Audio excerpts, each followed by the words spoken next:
안녕하세요. 오늘도 사연 살롱을 찾아주셔서 감사합니다. 저는 지방 대도시에 사는 40대 초반의 여성이에요.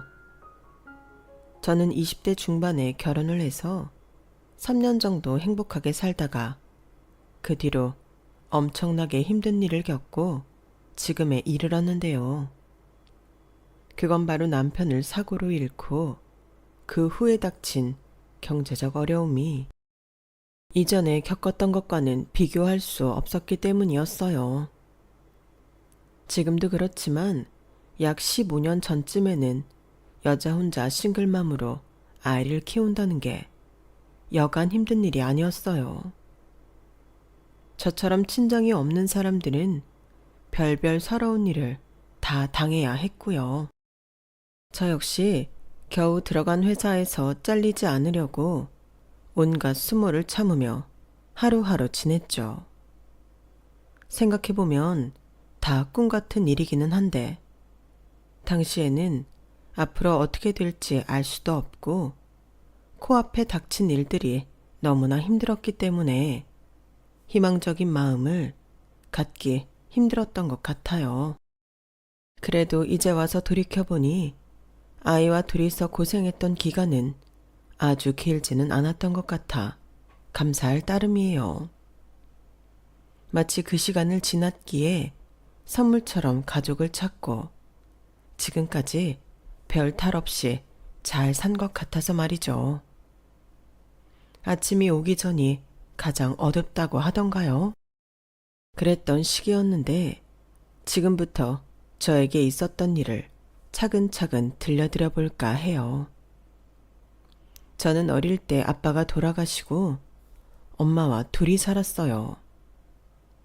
어찌된 일인지 아빠가 남겨주신 얼마간의 재산을 큰아버지가 갖고 있었는데 저도 왜 그랬는지는 자세히 모르겠어요. 아무튼 저희 모녀는 매달 큰아버지가 보내주는 생활비에 엄마가 식당 일을 해서 그럭저럭 먹고 살았어요. 하지만 제가 중학생 때 엄마가 돌아가시고 나니 큰아버지는 어디론가 이사를 가버려 연락을 끊어버렸고 다른 친인척들도 저를 떠맡지 않으려고 다 등을 돌려버렸어요. 저는 그때부터 보육원에 들어가 고등학교 졸업할 때까지 살았는데요. 특별히 큰아버지나 다른 친척들을 크게 원망하지는 않았어요. 그분들도 사정이 좋지 않다는 걸 저도 알고 있었거든요. 팍팍한 살림을 하는 집에 들어가 눈칫밥을 먹느니 차라리 시설에 들어와서 사는 게 낫다는 생각을 했었죠.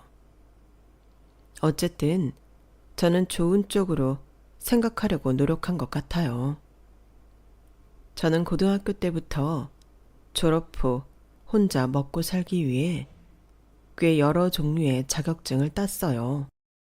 조리사 자격증에 베이커리 자격증, 사무직에 필요한 여러 자격증도 땄고 바리스타 자격증도 땄어요. 전산 세무회계 자격증도요. 성인이 되자마자는 바로 운전면허도 따고요. 나중에 택시 운전이라도 해야 하면 면허는 있어야 되잖아요. 고3 때 담임 선생님이 꽤 좋은 분이어서 저를 어느 회사에 소개해 주셨고 다행히도 저는 거기에서 격리 일을 하게 되었어요. 작은 회사였지만 일정한 수입이 생기고 혼자 지낼 수 있는 방까지 얻을 수 있어서 정말 행복해했던 기억이 있네요. 그렇게 거기서 몇 년을 일하다가 남편을 만나게 됐어요. 남편은 회사와 거래하는 공장 직원이었는데요. 어쩌다가 같이 회식을 하고 서로 마음이 맞아 이런저런 이야기를 나눠보니 남편도 부모님이 안 계시다는 걸 알게 됐어요. 남편은 자세한 이야기는 하지 않았지만 자기는 고아나 다름없이 컸다고 했고 저 역시 중학생 때부터 보육원에서 커서 그 말에 공감이 갔어요. 비슷한 처지에 있던 두 사람이니 꽤나 친근감을 느꼈고 저희는 얼마 안 가 사귀게 되었네요. 남편은 워낙 자상하고 따뜻해서 제가 먼저 결혼하자고 졸랐어요. 처음에는 당황한 것 같던 남편도 웃으며 이렇게 말했어요. 나도 결혼할 사람은 영주밖에 없다. 그러고 있었는데 형주도 나밖에 결혼할 사람 없다고 생각한 거야? 우리 천생연분 맞네. 천생연분이니 결혼해야지. 저희는 조촐하지만 주변에 많은 축복을 받으며 결혼을 했고 결혼 생활도 너무 행복했어요. 20대 때 가장 행복했던 건 지금 돌이켜봐도 그때였을 만큼요. 딸도 낳고 우리 부부 열심히 살며 아이 예쁘게 잘 키우는 거. 그거 하나 목표로 삼고 살던 어느 날이었어요. 2살인 딸아이를 어린이집에 데려다주고 저는 동네 빵집에 빵 만드는 알바를 하러 가는 길이었어요. 모르는 번호로 전화가 와서 의아해하며 전화를 받았는데 큰 병원 응급실이었어요. 김상우 씨가 남편분 되시나요? 핸드폰에 아내라고 되어 있는데요. 네, 맞아요. 제가 아내 되는 사람이에요. 그런데 누구세요? 여기 땡땡병원 응급실인데 좀 전에 김상우 씨 교통사고로 실려왔거든요. 지금 수술 들어가니까 얼른 병원으로 오세요. 어떻게 병원까지 갔는지 기억도 잘 나지 않네요. 정말 세상이 다 흔들리는 것 같은 충격 속에 응급실에 갔는데 병원에서는 남편은 아직도 수술 중이라며 기다리라고 했어요. 뇌를 다쳤다는데 어떻게 될지 모르겠다면서요. 다리에 힘이 풀려 주저앉으려는 몸에 억지로 힘을 주며 제가 알고 있는 모든 신에게 기도를 했어요. 하지만 야속하게도 남편은 수술 후 중환자실로 옮겨졌고 거기서 2달간 생사를 오가는 고비 속에 있었어요. 여보, 윤지 아빠, 제발 꼭 살아줘. 응? 우리 같이 윤지 부족함 없이 잘 키우자고 했잖아. 이제 우리 다른 걱정 없이 잘 살자고 했잖아. 제발 누구든 제 기도 좀 들어주세요. 우리 윤지 아빠 좀 살려주세요. 간절히 빌고 또 빌었지만 안 되는 일도 있더군요. 결국 남편은 저와 딸아이의 곁을 떠나고 말았어요. 남편이 가기 전 일주일 정도 약간 호전되는 듯 했었는데요. 그때 남편은 제 손을 꼭 붙잡았어요. 저는 그걸 잊지 못해요. 이제 와서 생각해보면 먼저 가게 돼서 미안해서였을지 모르겠네요. 저 역시 남편에게 아무 힘도 되어주지 못해 미안한 건 마찬가지였고요. 남편이 갔는데도 저도 남편도 부를 수 있는 친척은 없었어요. 남편 부모님은 남편의 친가가 엄청나게 반대하는 결혼을 했다고 해요. 친가의 괴롭힘에 남편 어머니가 견디지 못해 몰래 도망가기도 했고요. 그래서 남편 아버지가 친가로 돌아가기로 하고 생활비를 보내주기로 했다는데 초등학생 때부터 연락도 끊겼다고 해요. 그 뒤 어머니는 지병으로 세상을 떠났고요. 사정이 이렇다 보니 남편 친척들도 연락을 취할 방법이 없었죠. 남편 살아생전 좀 더 친척들에 대해 알아봤어야 했다고 그렇게 후회하는 것도 잠시였어요. 저와 딸아이의 앞으로 생활이 문제였거든요. 남편 병원비 때문에 진 빚도 있었고 당장 수중에 가진 돈이 30만 원 정도밖에 없었어요. 사고 낸 당사자한테 보험금을 받았다고 해도 중환자실 입원비며 치료비며 들어가는 게 많았어요. 아이도 점점 커가고 있으니 지금까지처럼 동네 빵집에서 하루 4시간 빵 구워주는 걸로는 두 식구 먹고 사는 건 턱도 없었고요. 저는 미친 듯이 일자리를 알아보러 다녔어요. 조금이라도 조건이 된다 싶으면 이력서를 냈고 연락이 오는 곳마다 열심히 면접을 보러 갔죠. 그렇게 몇 달을 고군분투하다가 한 의류회사 격리로 들어갔어요. 격리직은 제가 전에도 했던 일이었기 때문에 시스템을 익히고 프로그램에 익숙해지니 크게 어려운 일은 없더라고요. 하지만 특별히 일이 없는데도 정시에 퇴근을 못하게 막아서 저는 항상 아이를 어린이집에 마지막까지 놔둬야 했어요. 그게 딸한테 어찌나 미안했는지 늘 죄인이 된 기분이었어요. 사장님이 나이 좀 지긋한 사람이었고 아들이 상무를 달고 있는 회사였는데 말로는 우리는 한 가족이라고 뭐든 한 마음으로 하자며 늘 강조했어요. 그런데 알다시피 가족 같은 회사 정말 피곤하잖아요. 정말 가족 같죠. 예전에는 그런 식으로 직원들한테 부당한 일을 요구하는 회사들도 많았거든요. 물론 지금도 있는 것 같지만요. 아무튼 그래서 출근은 무조건 10분 전까지 해야 했고 퇴근은 제가 맡은 일이 끝나도 마음대로 가지도 못했어요. 저는 제 일을 다 했다는 이유만으로 회사 청소며 옷 포장에서부터 집게 가위로 실밥 따는 일까지 했고요. 그래도 견뎠어요. 아이랑 살아야 했으니까요. 다만 어린이집에서 아이가 엄마 찾으며 운다는 말을 들을 때마다 어린이집에도 딸한테도 너무너무 미안했죠. 그래서 어린이집 선생님들한테 한 달에 한 번 작은 거지만 음료수라도 사들고 가곤 했어요. 괜히 밉보였다가 아이 갈 곳도 없어지면 큰일이잖아요. 그러다가 한 번은 사장님이 자기 곧 큰 회사랑 회의가 있어 나가야 되는데 옷이 구겨졌다며 소리를 지르더라고요. 뭐라고 자기 아들한테 씩씩거리더니 갑자기 저를 부르더군요. 여기서 박영주 씨가 일 제일 빨리 하잖아. 그러니까 지금 재래시장 옷 파는 데 가서 땡땡 명품하고 똑같은 거 찾아서 사다가 싹 다려가지고 와.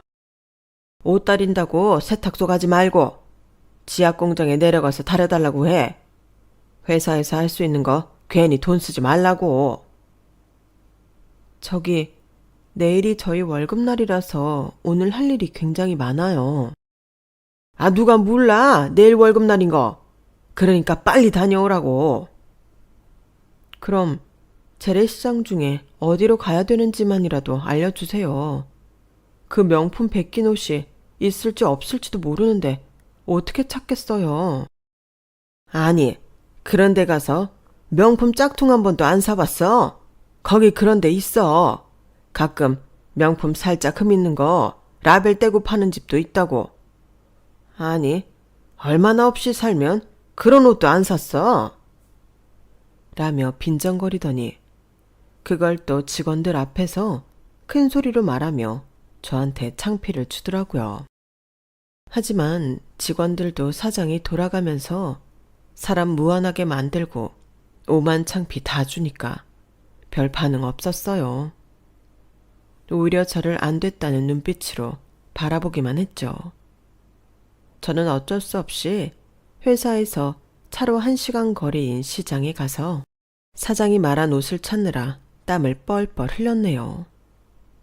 그 와중에도 자기 회의 늦다며 독촉 전화가 계속 왔고요. 저는 겨우 사장이 회의에 출발하는 시간에 맞춰 옷을 다려다가 바칠 수 있었고 사장은 고맙다는 말 한마디 안 했어요.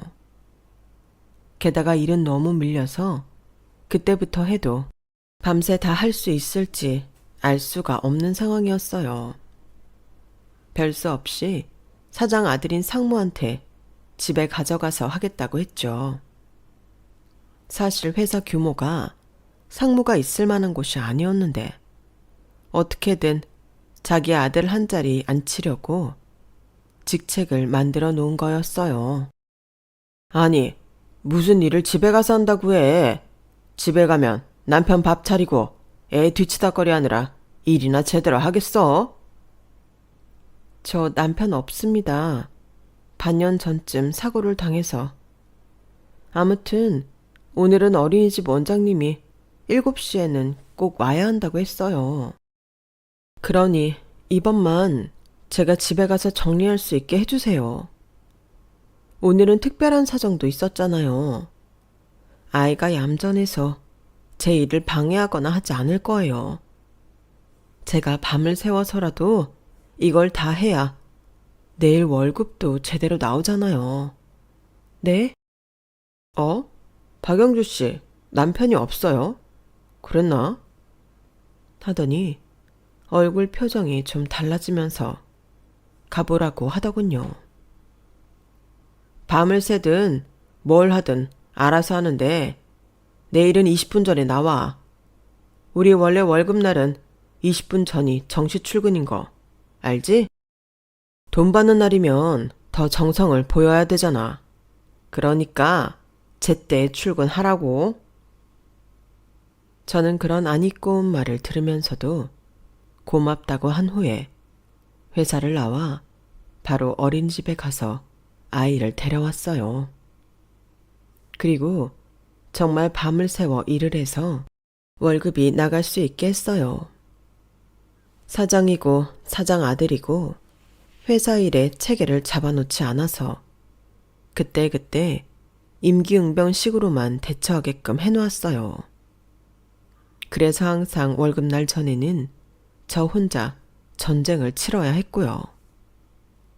저는 회사에서 할 일을 집에 가서 했다고 사장한테 한 소리 들을 각오를 하고 30분이나 일찍 출근을 했어요. 사장하고 사장 아들은 원래 출근인 9시보다 1시간이나 늦게 출근했는데 의외로 사장이 저한테 엄청 친절하게 구는 거였어요. 박영주 씨, 일 싹 다 해왔네. 하여간 책임감 하나는 끝내준다니까. 어제 옷도 제대로 잘 사오고 수고 많았어.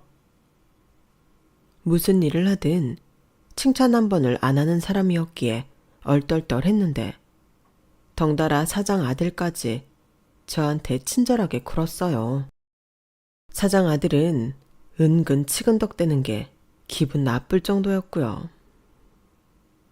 박영주 씨, 여자 혼자 살면서 애 키우기 참 힘들지?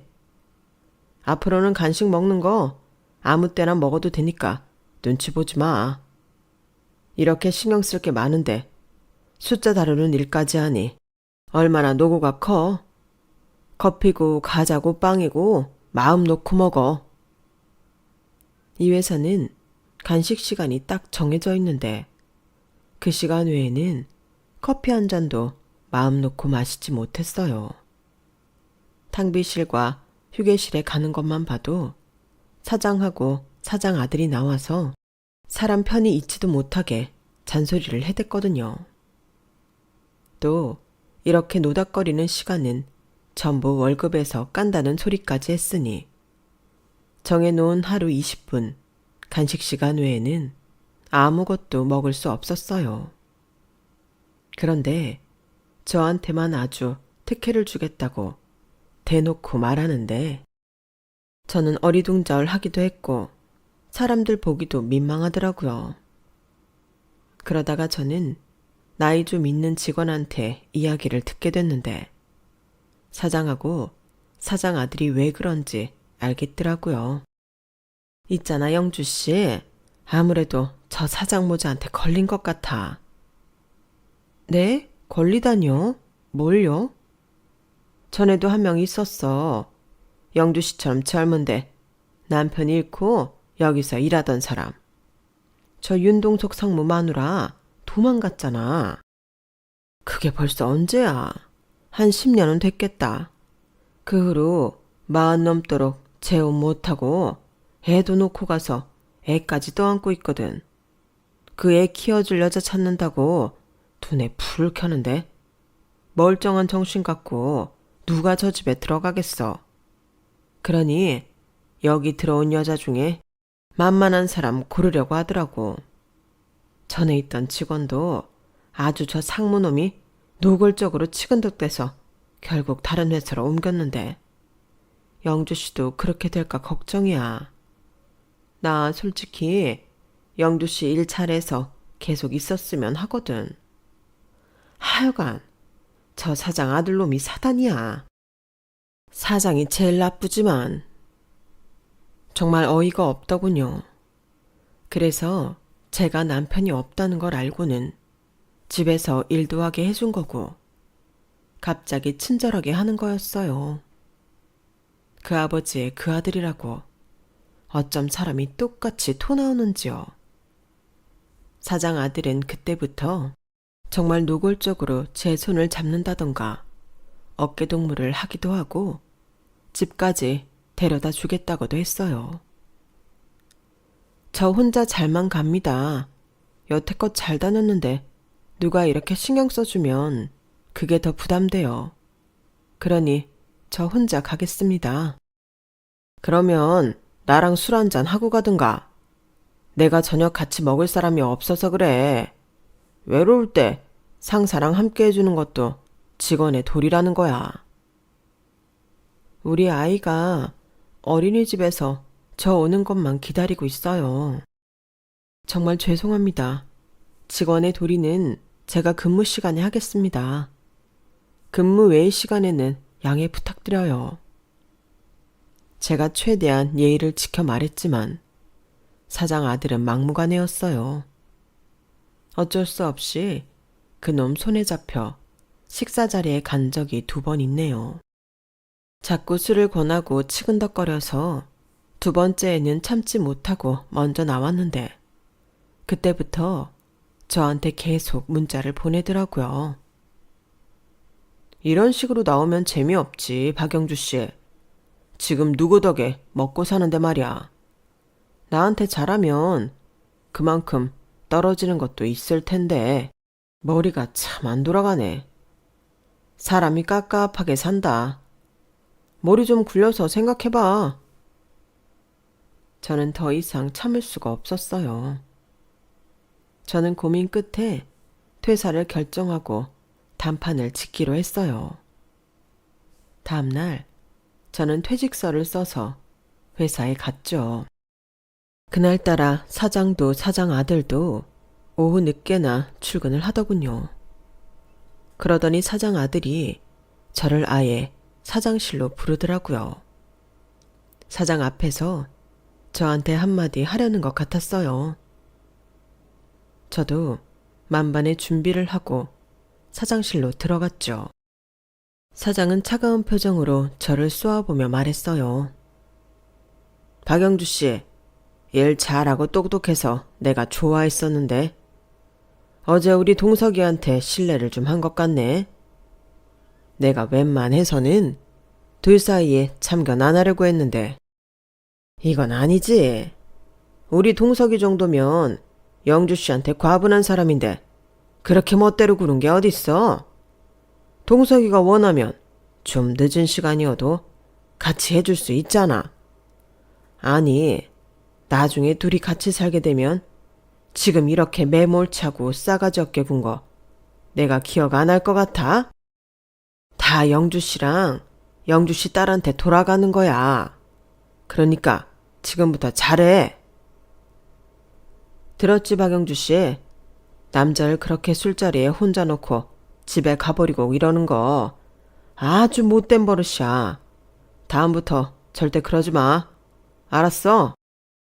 두 분이 무슨 말씀하시는지 모르겠네요. 제가 윤 상무님하고 무슨 사이라도 되는 것처럼 구시는데 저는 상무님 강요 때문에 어쩔 수 없이 딱 2번 식사 자리에 함께 했을 뿐이에요. 그리고 이거 제 퇴직서입니다. 제가 퇴직서를 내미는데도 사장하고 사장 아들은 코웃음만 치더군요. 아이고, 그 나이에 애까지 딸린 여자가 대학도 안 나와서는 어디 가서 취직하려고? 뭐, 편의점 알바라도 하게? 퍽이나 널 써주는 데가 있겠다. 왜요? 이런 회사에서도 일을 했는데 어딘들 못 가겠어요? 편의점 알바요? 네, 두 군데라도 해야 되면 하죠. 박영주 씨, 회사 관둔다고 내가 그냥 있을 줄 알아요? 나 박영주 씨 집 주소랑 어린이집 어딘지도 다 안다고. 상무님이 그렇게 나오실 줄 알았어요. 근데요, 저한테 계속 해코지 하실 생각이면 안 하시는 게 좋을 거예요. 저는 회계장부 하나를 두 사람한테 보여줬어요. 이거 사장님하고 상무님 돈 어떻게 유용했는지 다 있는 거예요. 저한테 법인카드 처리해달라고 한 사적 유형도 다 있다고요. 어떤 식으로 회사 공금 썼는지도 있고요. 제가 이걸 신고 못한 건 이 바닥에서 다시는 저를 써주지 못할까봐 그랬어요. 우리나라 중소기업 중에 아직도 사장님 같은 사람들 꽤 있잖아요. 법도 우리를 보호해주지 못하고요. 근데 제가 이거 보낼 수도 있어요. 신고할 수도 있다고요. 사장님하고 상무님이 계속 괴롭히면 그럴 거예요. 그러니까 저 순순히 내보내주시는 게 좋을 겁니다. 퇴직금도 제대로 넣어주시고요. 아시겠어요? 워낙 되는 대로 일 처리를 하던 사장과 상무다 보니 제가 증거를 손에 쥐고 강하게 나가자 입을 다물었어요. 장부 같은 거 없애도 제가 파일로 저장해서 다 갖고 있다고 했거든요.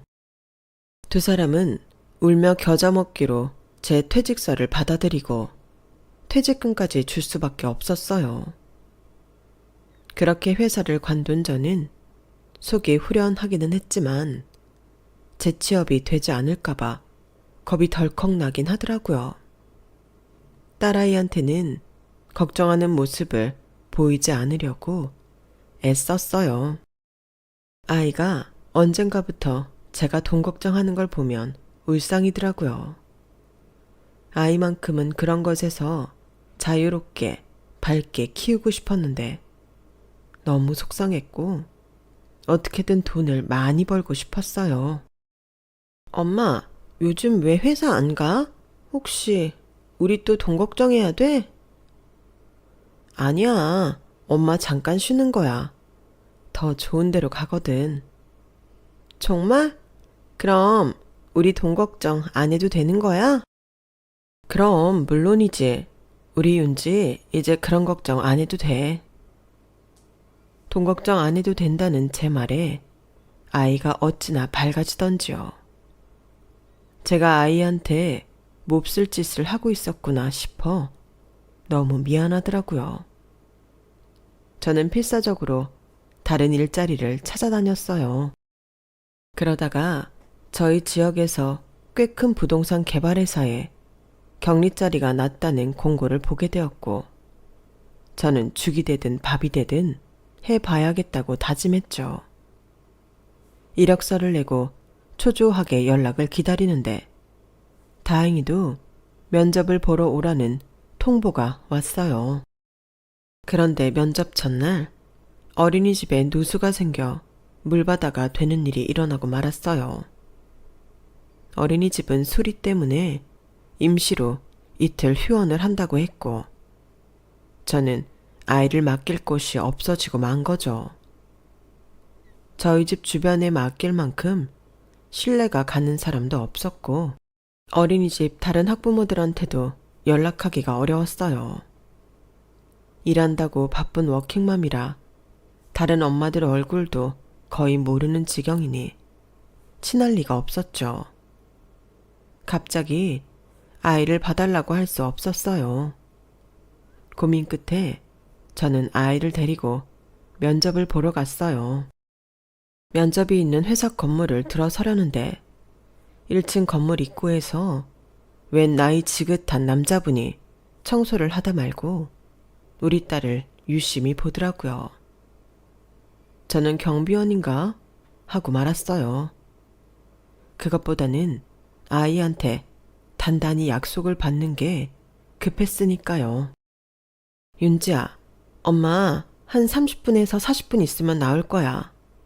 그러니까 저기 식당 옆에 이쁜 카페 있지? 엄마가 거기 데려다 줄 테니까 거기서 주스 마시고 빵 먹으며 엄마 기다리고 있어. 다른 데 가면 절대 안 돼. 알았지? 딸아이가 제 말에 고개를 끄덕이고 저랑 손가락 걸며 약속하는데 그 청소하던 남자분이 저한테 다가오더라고요. 오늘 여기 면접 왔어요. 그럼 제가 아이 잠깐 보고 있을까요? 네? 아, 그게... 저 말씀은 감사하지만 솔직히 처음 본 사람을, 그것도 남자한테 아이를 맡긴다는 게 조금 불편해서 어떻게 대답해야 할지 망설이는데 1층 경비실에 있던 제복 입은 경비원이 나와서 이러더군요. 저분 이 건물 사장님이세요. 건물주요. 그러니까 걱정 마세요. 저도 아이 보고 있을게요. 저는 그 말에 남자분을 다시 돌아보았어요. 이런 큰 건물을 갖고 계신 분이 이렇게 수수하게 차려입고 청소를 직접 하다니 뭔가 감동적이더라고요. 그럼 정말 죄송한데 잘 좀 부탁드릴게요. 제가 여기 9층에 면접을 보러 와서요. 끝나면 바로 올게요. 아, 9층가요? 알았으니 잘 다녀와요. 남자분은 싱긋 웃으시더니 딸아이한테 손을 내밀며 카페로 갔어요. 자, 엄마 갔다 올 동안 우리는 맛있는 거 먹자. 저는 바로 시간에 맞춰 면접 장소로 갔고 나름 면접에서 큰 실수를 하지 않고 끝내고 돌아왔어요. 그리고 바로 아이를 찾으러 카페로 갔죠. 아이는 까르르 웃으면서 빵을 먹고 있었고 건물 사장님이라는 그분은 아이 목걸이를 손에 쥐고 있더라고요. 저기 감사했습니다. 저 끝나고 왔어요. 근데 그 목걸이 우리 윤지 거 아닌가요? 그러자 눈물이 그렁그렁한 남자분이 저를 쳐다보는데 저는 너무 깜짝 놀랐어요. 왜 울고 있는지 이해가 안 됐거든요. 이거 목걸이 아니잖아요. 금반지에 목줄 한 거잖아요. 네, 애 아빠가 사고로 떠났거든요. 애 아빠 금반지예요. 돌반지라는데 아무리 먹고 살기 힘들어도 안 팔았대요.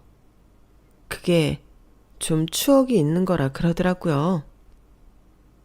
아무렴요. 내가 우리 아들한테 해준 마지막 선물인데.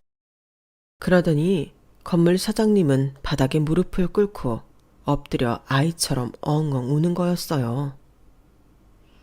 상우야, 애비가 미안하다. 애비가 너를 못 찾아서 이렇게 어떡해. 정말 미안하다, 상우야. 그 소리를 듣고 너무 놀라서 말이 제대로 나오지 않더라고요. 저기 사장님, 지금 뭐라고 하셨어요? 상우라고 하셨어요? 그럼 우리 윤주 아빠 아세요? 사장님은 눈물이 범벅된 얼굴로 저를 보며 반지 안쪽을 가리켰어요. 안쪽에는 김상우 돌, 아빠 김영태라고 새겨져 있었고요. 내가 이 돌반지 금은방에 특별히 부탁해서 디자인한 거였어. 이게 마지막 선물이 될 줄도 모르고 앞으로도 계속 이런 거 많이 해준다면서. 근데 이것 말고는 해준 게 없었어. 내가 상우 애비요. 내가 그쪽 시아버지라고. 안 그래도 이 아이 보는데 상우가 겹쳐서 이상하다 했어. 자꾸 눈이 가더란 말이야. 우리 상우 닮아서. 그 말에 너무 놀라 저 역시 그 자리에 주저앉고 말았어요. 사연을 들으니 집안에서 너무 괴롭혀서 결국 헤어지게 된 후 시아버지는 미국에 가서 오랫동안 살았다고 해요. 거기서 결혼도 하고 가정을 꾸려 아이도 낳았지만 한순간도 제 남편을 잊은 적이 없다고 했어요. 10년 전에 한국에 와서 남편을 찾으려고 했지만 쉽지 않았다고 했어요. 그래도 혹시나 해서 경찰에도 찾아가고 입양 기관에도 남편에 대한 정보를 다 주고 연락해 달라고 했었다는 거였어요. 하도 연락도 없고 찾기 힘들다고 해서 내 평생에 못 찾을 줄 알았는데 우리가 이렇게 만나게 되는구나. 시아버지는 저와 딸아이 손을 붙잡고 놓지를 못하셨어요. 저와 딸아이는 그날 바로 시아버지 집으로 가서 남편의 이복 동생인 분과도 인사를 하고 극진한 대접을 받았어요. 나도 마누라 죽고 다른 애들은 미국에서 살고 우리 정우하고 한국에서 살기로 했어. 오늘 네가 면접 본 회사가 우리 정우 회사다. 그런데 격리자리라니 말도 안 된다. 내가 봐서 너한테 적당한 자리를 주도록 하마. 아니에요. 저 그런 낙하산으로 들어갈 수 없어요.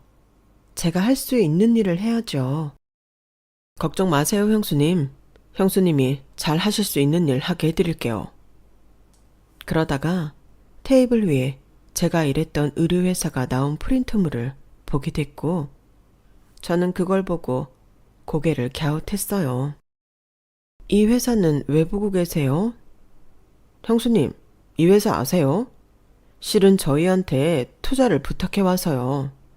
저희가 회사 투자는 해보지 않았는데 이참에 해볼까 하거든요. 아, 그래요? 제가 전에 다니던 회사였어요. 그럼 회사에 대해 잘 아시겠네요. 어때요? 제가 말씀을 드려도 될지. 제가 머뭇거리자 시아버지는 괜찮다고 하셨어요. 뭐든 아는 게 있으면 말해다오.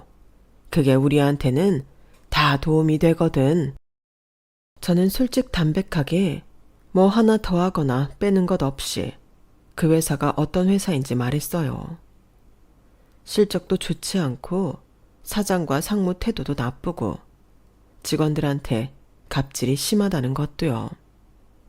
그리고 제가 왜 회사를 나오게 됐는지도 간략하게 이야기를 했죠. 제 말을 들은 시아버지는 노발대발 하셨어요. 하, 정말 웃기는 인간들일세.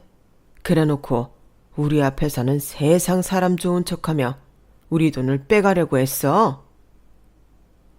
아니, 아직도 직원들을 그렇게 대하는 회사가 있어요. 정말 믿기지 않네요. 게다가 가장 약자인 여직원한테 그런 강요를 하다니 정말 안 되겠어요.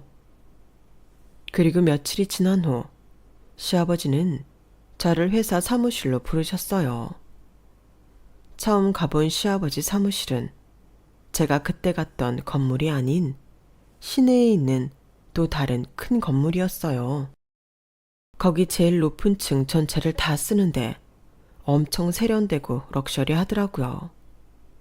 시아버지와 남편의 이복 동생, 그러니까 도련님은 곧 제가 전에 다니던 회사 사장과 상무가 올 거라고 하더군요. 오랜만에 사장과 사장 아들 얼굴을 볼 생각을 하니 좀 두렵기도 했지만 이제는 시아버지라는 든든한 백이 있어서인지 뱃속에서부터 자신감이 차오르더라고요. 사장하고 사장 아들은 저를 보더니 눈이 동그래져서 놀라더군요. 아니, 어떻게 저 여자가 여기 있지? 동서가, 저 사람 여기서 일하는 거 너 알았어? 아니, 몰랐는데. 저번에 나 혼자 왔을 때는 없었어. 박영주 씨, 언제부터 여기서 일하는지 모르겠지만 쓸데없는 소리 하면 재미없을 줄 알아요. 아무리 박영주 씨가 우리 약점 쥐고 있다고 해도 그 정도는 우리도 무마시킬 수 있는 힘이 있다고. 우리가 뭐 박영주 씨 협박 무서워서 퇴직금 준 줄 알아? 불쌍해서 준 거야. 그때 도련님이 나와서 두 사람을 앉혀놓고 말을 시작했어요. 대표님하고 저하고 결정을 내렸습니다. 그 회사에는 투자를 못하겠습니다. 그렇게 알고 가주세요.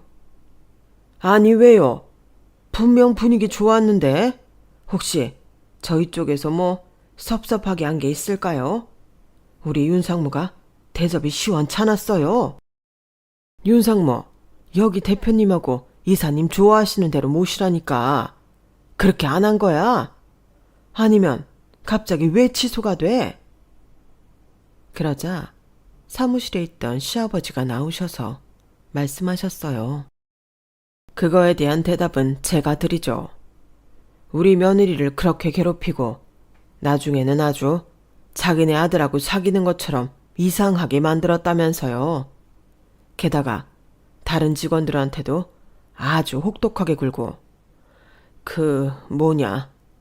그래 갑질이 심하다고. 며느리라뇨? 무슨 말씀이세요? 여기 앉아있는 박영주가 내 며느리요. 그 말에 사장하고 사장 아들 얼굴이 노래지더군요.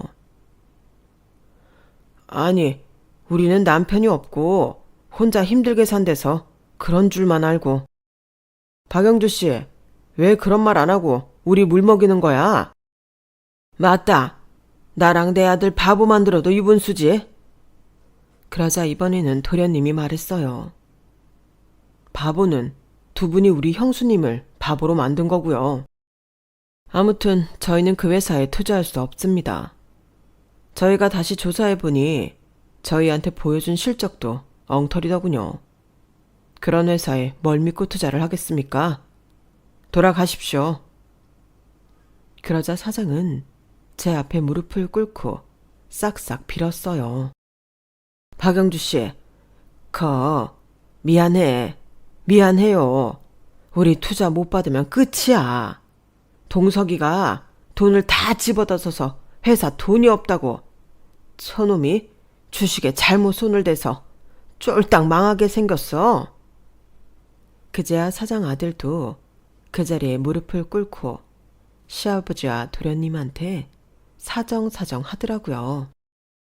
제발 한 번만 도와주십시오. 그러기만 하면 은혜는 잊지 않고 열심히 일하겠습니다. 박영주 씨, 내가 오바 떨고 마누라 취급한 거 다 미안해요. 그러니까 한 번만 말씀 잘 들어줘요. 제발요.